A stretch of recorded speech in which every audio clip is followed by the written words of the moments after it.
Nick Ashew here with the DMV. Has concluded. The DMVSTREAM.COM. Sean Parker along with Nick Allison. I always wanted to play volleyball in college. Cordova trying to pick it out of the board. And they score!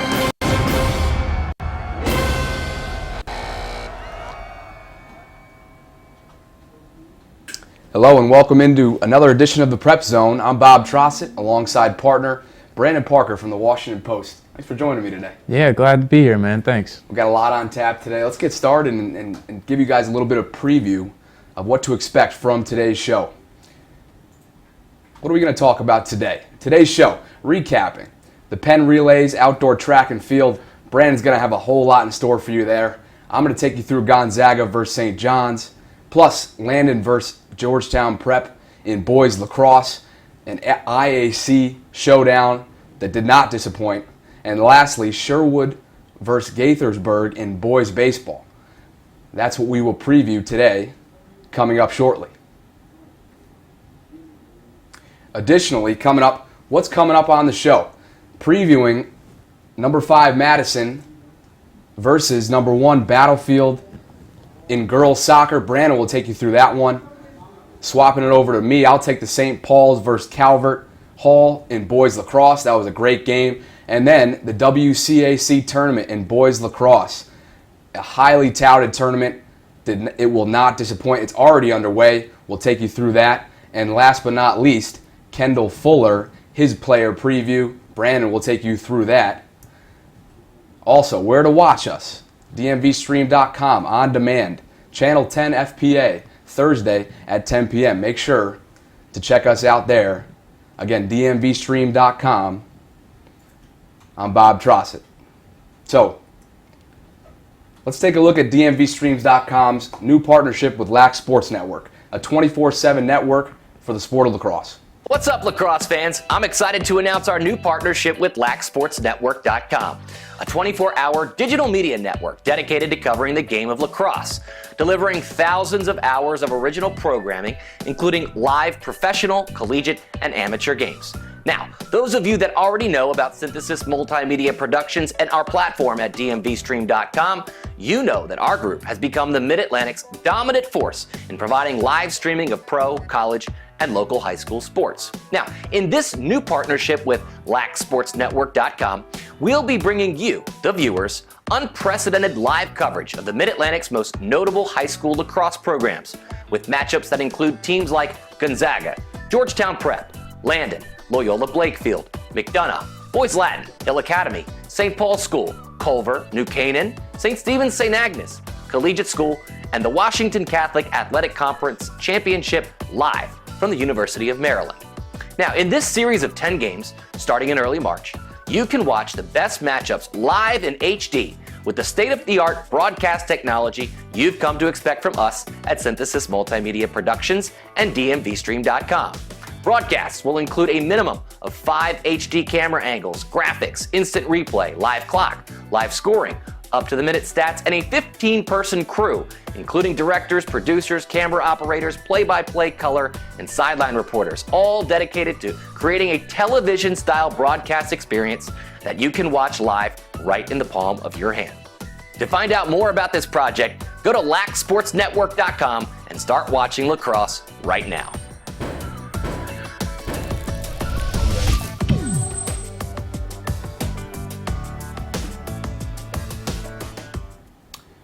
Welcome back to the Prep Zone here on DMVStream.com. I'm Bob Trossett alongside Brandon Parker. And let's start it off with the Penn Relays. You had a chance to go over there recently. How'd it go? Yeah, it was up in Philadelphia.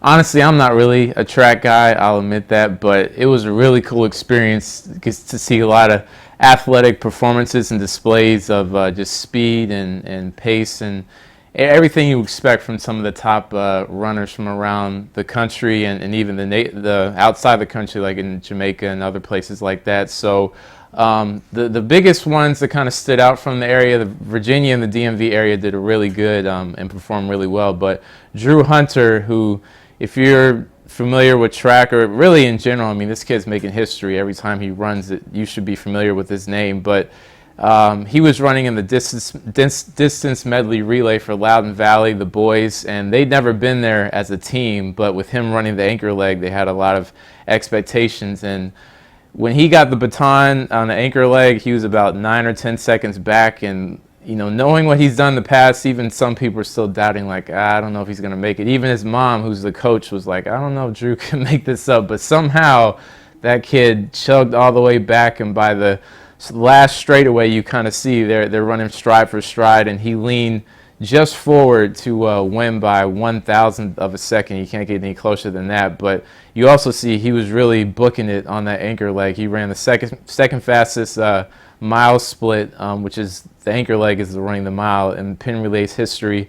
And only, to put this in perspective, only 7 other runners, including him, or excuse me, plus him, have run a sub 4-minute mile. So you see he was right there. He holds the record for the high school mile at 3:58, but he almost beat that again, having to get that victory. So that was really cool to see, and just the reaction of, first he thought he lost, then he won. He missed prom for it, but he was like, this is definitely worthwhile. So that was a race for the ages. A lot of people are saying that's probably one of the best races they've ever seen. And then on the girls' side, Lake Braddock, kind of a similar thing. They ran on Thursday in the same distance medley relay. They also had another strong anchor leg in Kate Murphy. She's the one that's the second from the left in that picture. And same thing, Lake Braddock was down, had a deficit, but she's known for having a strong anchor leg, a strong push when everybody else gets tired. And by the last lap, she had gotten the lead, and they ended up winning by 10 seconds. So that was the first victory as a team in the distance medley relay for Lake Braddock too. So again, great performances there. Also, you can't forget about the Lyles brothers, the T.C. Williams. They had a strong showing as an American squad against the Jamaicans in the sprints. So it was a cool weekend overall. Sounds like it. Hey, props to Drew for man. prom. Huh? I know. I still don't know how he did what he did, but he made his time worthwhile missing prom for sure. Quite the dedication. I tip my cap to him. Yeah. All right, let's transition over to our second game report today, and that is Gonzaga versus St. John's, a WCAC matchup that did not disappoint. Gonzaga outlasted St. John's by a final score of 14-6. On April 30th. The top performers, Mr. Jack Myers out of Gonzaga. The senior attackman had 4 goals, 5 assists, and that total is 42 goals this season. So quite the performance from Jack Myers. Also, his team finishes with a 16-2 overall record and 7-0 in WCAC play, and that tournament is underway, and we'll get to that later. Let's take a look at some of the highlights of DMVSTREAM.com's partnership with USA Lacrosse.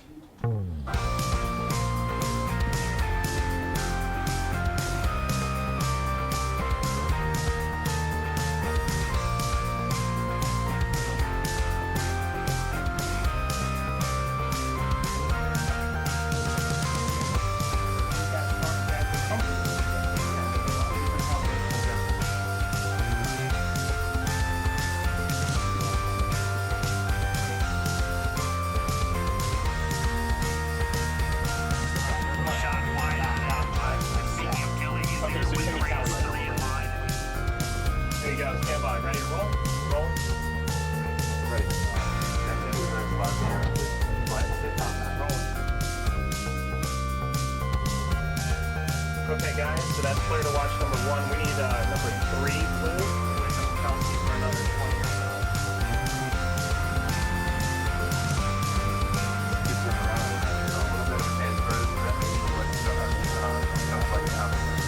Ready?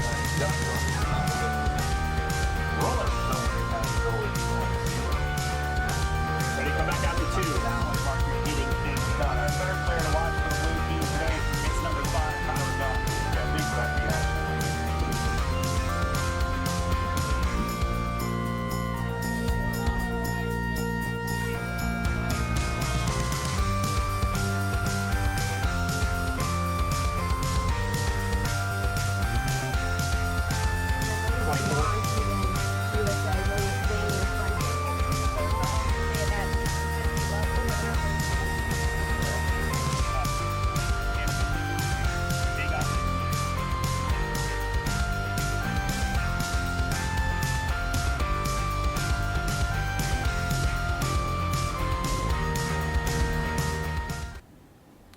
Welcome back to the Prep Zone here on DMVSTREAM.COM.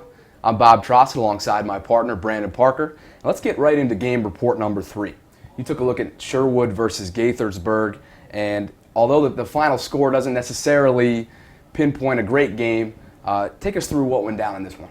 Yeah, this is a big matchup between two undefeated teams. Gaithersburg is the defending 4A state champs, and Sherwood, has been right there contending. Like I said, they're also undefeated. And yeah, the score, kind of got out of hand in the first inning there with 2 outs. Sherwood scored 6 runs, and it kind of, decided the game right there, put things out of distance. But Gaithersburg tried to make a rally there in the end, didn't quite get there. But, for Sherwood to win that way really asserts himself as a strong state title contender. I saw them a few weeks back against Whitman, and they were down 2-0 or 1-0 in the bottom of the 7th, and they rallied back to win that. So they're a gritty team. They're tough. A guy that had a really good day and has had a really good season is Matt Migliozzi. He had an acrobatic catch in the outfield, and he almost had one against the fence there against Gaithersburg. On that day, he had 2 hits. He's just a really clutch hitter, can get on base well, and again, he's got the versatility in the outfield as well. So look out for Sherwood. You can't count out Gaithersburg either, but that game kind of really could propel Sherwood onto great things in the postseason. And the good news is that high school baseball is really just starting, so a lot more to come there in that season. So, all right, game report number 4. Let's start it off with an IAC divisional matchup. This one was a good one between Landon and Georgetown Prep. You take a look at some of the highlights here. Landon went on to win 10-6, but boy, was this a close one, and it felt close the entire time. It really did. Georgetown Prep put on a few goals later in this game, but clearly not enough. Take a look here. There's one of the late goals there from Georgetown Prep. Just too much Landon on this day, though. As you see, Landon takes care of business there, 10-6, your final. All right, earlier, Jackie Sager sat down with Gonzaga's Nick McAvoy to discuss his team's recent success. We hope you enjoy it. You guys have already had a fantastic season so far, 11-2. You're now in the top 10 nationally ranked. Tell me how this team has progressed and improved so far this season. Now this year kind of the focus is like a team offense, kind of everyone working the ball, everyone getting their shots, not really worrying about like stats or anything. It's more of a team focus. Defense always been strong. You got Chastain, Finley, and Rock, all great defensemen, go to big time schools. You got George Christopher holding down the pipes, and everyone's working together, and it's just a good team. And we've been moving the ball really well on offense. Defense isn't letting anything in, so we really just want to keep playing that type of game, keep moving the ball well, and keep getting it done on the field. So you're the captain of this Gonzaga lacrosse team. Tell me how you motivate your team on and off the field every day. Everyone knows me as kind of the loud guy. I'm always screaming, trying to crack some jokes, everything about that. Kind of motivating everyone. Like, it's like a hot day like this, like it's kind of brutal sometimes coming out, but if you got a smile on your face, like it's not as bad. So you guys are on a 5-game winning streak. You're getting ready to play DeMatha. As a team, what are your goals by the end of the season? What do you guys hope to achieve? Always is to win a WCAC championship. That's always been our focus. We've had strong out-of-conference scheduling. Now we're more into the in-conference. We got DeMatha coming up, O'Connell, and it's always big to kind of like keep the streak going that we've had in the WCAC. So we kind of want to treat every game like it's Prep, Landon, Culver, McDonough. We want to treat all those games the same and like come out with that fire as always. And how about for you personally? What are your goals? I know you've already earned first team all WCAC honors twice already. So how about now? You're about to finish out your Gonzaga lacrosse career. How do you hope to end it all? Just do whatever it takes to get that next WCAC championship. Like, I don't care, like it doesn't matter like what I win or anything. It's all about the team, and that's what really matters. Welcome back into the Prep Zone. Thanks for joining us. I'm Bob Trossett alongside my partner, Brandon Parker. Let's get into a little bit of the weekly fast forward preview section. specifically St. Paul's versus Calvert Hall in boys lacrosse. That's coming up on May 6th. Should be a good one. So, you take a look at what these two teams have done so far this season. St. Paul's sitting at 11-5. Calvert Hall absolutely dominating, 13-3 as usual. These two teams should really come together nicely and offer a great matchup coming up here in the first week of May. As you take a look at some of the players to watch on St. Paul's side, Mitch Gordon, quite the season so far for the senior attack. 46 goals and 31 assists. And guess what? That's all combined with his commitment to Johns Hopkins. So props to Mitch Gordon, and definitely take a look and see what he's going to do on the 6th. Also, Patrick Carey of St. Paul's. We don't have a graphic for him, but he's also a senior attack, and he'll be going to Cornell. So a lot of things working for that St. Paul's team. They should put together a valiant effort and make it a great game between those two teams. So take a look at that one. All right, let's transition over to you, Brandon. You had a chance to take a look at Madison versus Battlefield. Take us through what you expect to go down in this one and why it should be probably a fierce one. Yeah, this will be a battle of two strong defenses. On Battlefield side, they've only allowed 2 goals all season. They've outscored their opponents 63-2.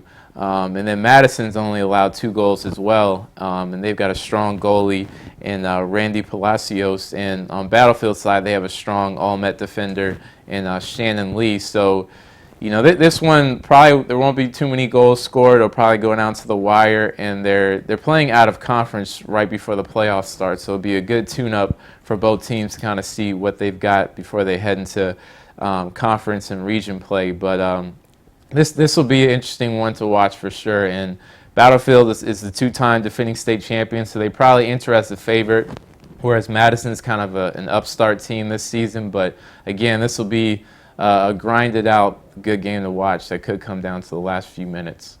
How about those individual seasons for those guys? I mean, they are just absolutely dominating. Yeah. I hate to be playing against them because it's like a brick wall trying to score against them.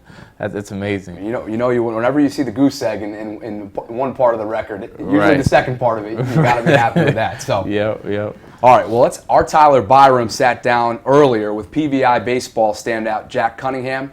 Take a look. We hope you enjoy it.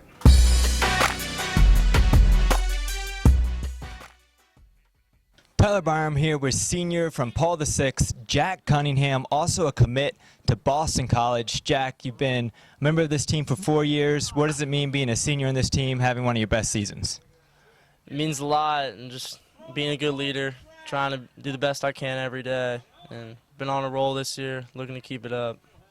Okay, now this has been your best year since you've been on the team. Is there anything different about the team this year that maybe will have you guys more momentum going into the postseason? Yes, I'd say we're a lot closer of a team, all best friends out there.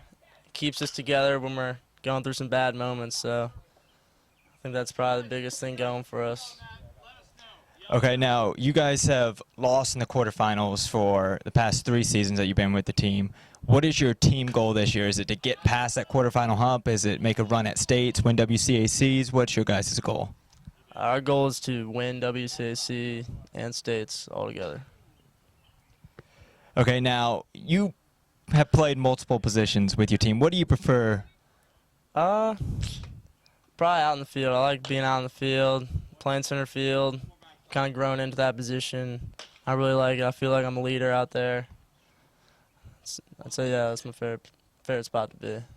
Okay, now what do you feel is your best position? Do you feel like it's out on the field or at batting? What is your strength that you bring to the team?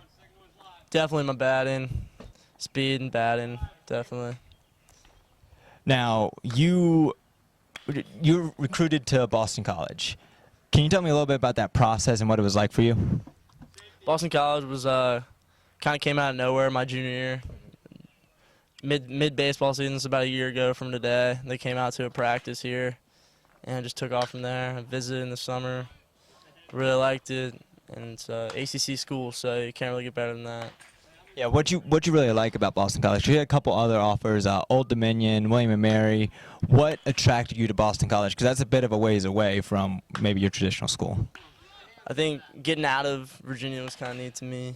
Also, the competition you play there, the exposure you can get is a big selling point for me. Okay, now you mentioned ACC, if not the best, one of the best conferences for college baseball. What are you most excited for going into an ACC school?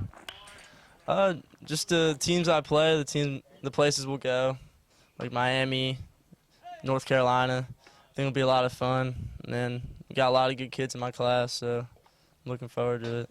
Okay, now what do you have to work on in order going into your first season at Boston College? I need to work on my infield a bit because I'm expected to be able to play both infield and outfield, and probably get a little faster too.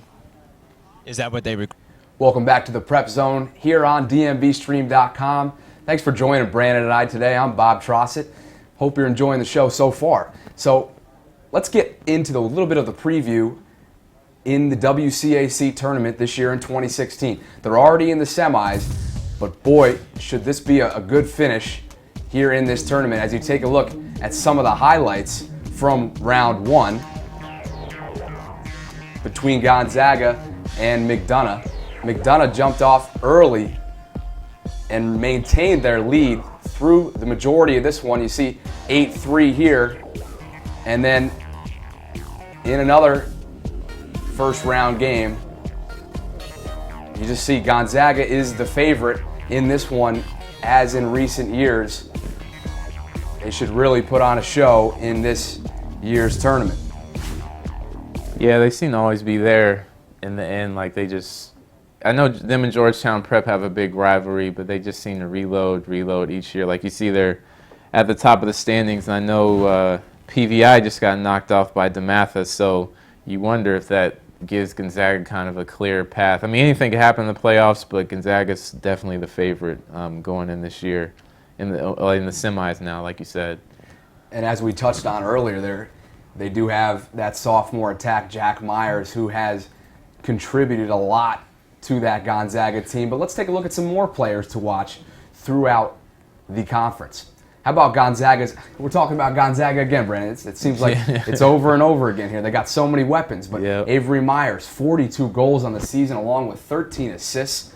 And then how about Nick McAvoy? 31 goals and 16 assists respectively as well. He's also a good football player too. So you see why everything works together with Gonzaga, just athletes all over. Absolutely. And then how about Caden Keitlinger? 39 goals with 12 assists for O'Connell. John Kirikoff with 167 saves in the net for St. John's. I mean, he's an absolute force in there for that St. John's team. And then to round it out, George Christopher with 133 saves for that Gonzaga team. So you really, Brandon, it's the complete team when you look at this Gonzaga team, and you really wouldn't be surprised if they do take the whole thing. Yeah, from top to bottom, you know, if you've got defense, you've got scoring, that seems to be what you need to make it happen. And they've got a really good coach in Casey O'Neill. So, yeah, I mean, watch us say Gonzaga wins and then who's going to win and then they get upset. But all signs kind of point to the Eagles bringing it home. We've seen stranger things with lacrosse in this area. I mean, you just never know. And it's such a hotbed for lacrosse with guys going to the next level. It's really amazing. I can only imagine with some of these young guys on Gonzaga where they're looking and who's looking at them, more importantly. Yeah, because nowadays you see guys committing earlier and earlier, like even some 8th graders I've seen have committed. But I guess you can see that projection, and it's maybe not necessarily like football where you need that huge size or wonder how they're going to develop. But, yeah, a lot of guys coming out of the area, like you said. Well, again, the WCAC tournament is currently in the semis, so be on the lookout for that one, as Gonzaga is going to pose a huge threat, as we've noted. All right, let's round things off, Brandon, with Kendall Fuller, a player that you've had a chance to take a close look at. What a player he is. What is so special about this kid?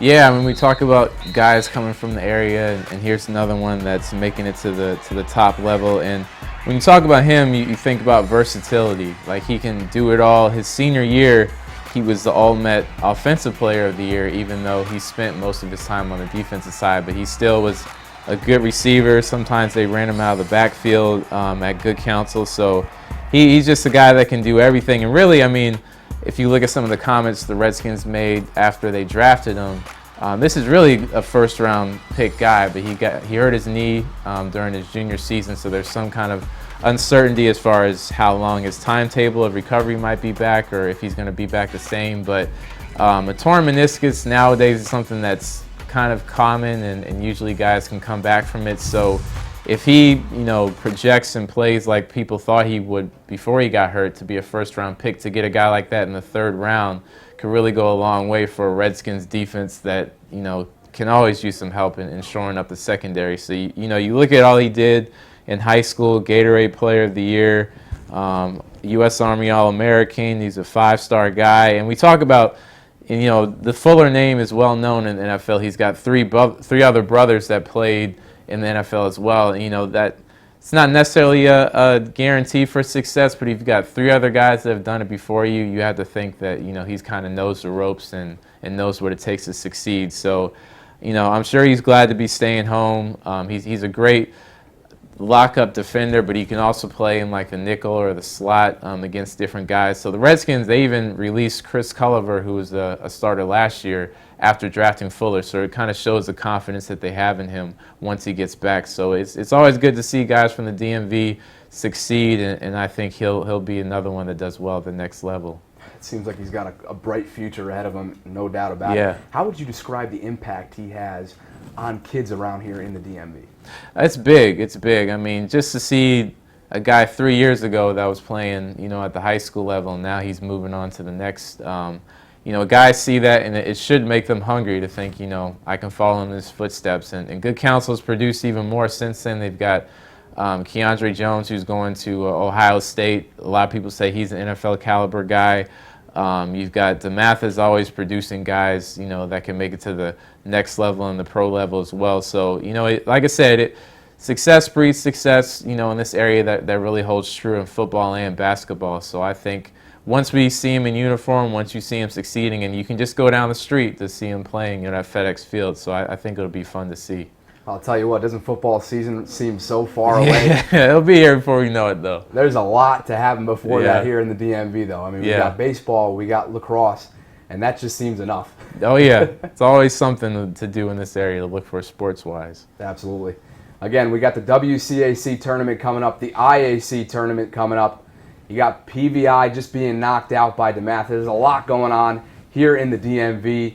Brandon, thanks for coming on and joining us and providing your insights. We really appreciate it. Yeah, this was fun, man. Thanks for having me. Absolutely. Again, I'm Bob Trossett, and this will conclude this week's edition of the Prep Zone here on DMVSTREAM.COM. Make sure to check us out throughout the next month, as there's a lot going on here in the DMV.